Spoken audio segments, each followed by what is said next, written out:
Hello everybody, this is Brandon Lyons. It's April 23rd and I got asked a very good question by one of my longtime supporters, and that was, what exactly is vertical farming?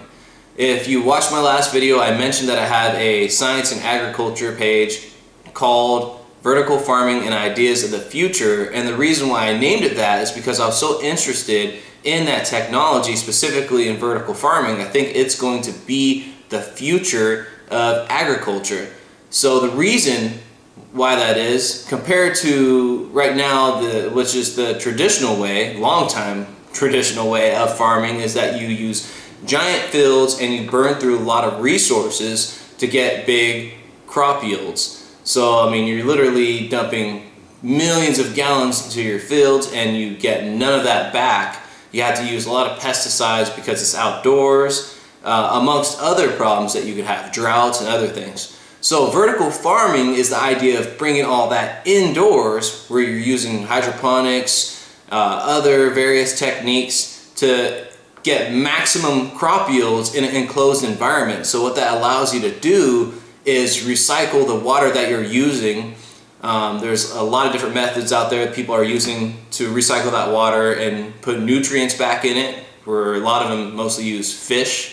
But that's a huge issue because drought really affects what your crop yields are, whether you're even going to have a season of making, avocados or whatever.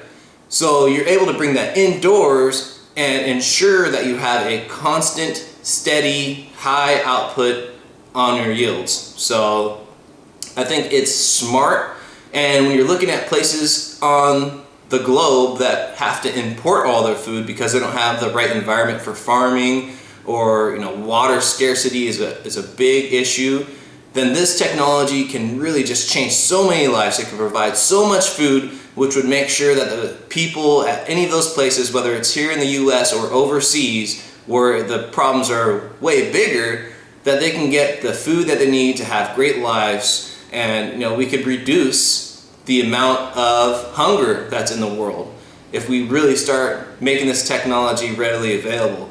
I think that to get it to its point where it could be really feasible, we're still some years off, but I want to be ahead of the curve. I really want to be a champion of vertical farming because of the impact that it can have.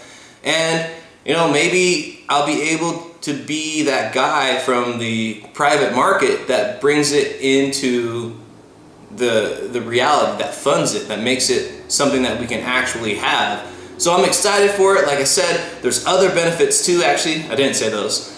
Being in an enclosed environment, you don't have to use so much pesticides. You don't have to use just dangerous amounts of fertilizer that end up in the streams, rivers, and lakes, oceans, everywhere, that farmers have to because it's outdoors. You're able to have LED lights, other different things going on to make sure that the plants are just growing for the maximum amount of time in any single day. So I think it's exciting, you guys. I think that it is going to be the future, especially with water scarcity being such a big issue around the planet, with droughts being such a big issue. I think that it's going to be huge, and mark my words, you are going to see this technology start to take over a lot of different places. You're going to see that being the main way that different areas are getting their produce. So I'm excited for it.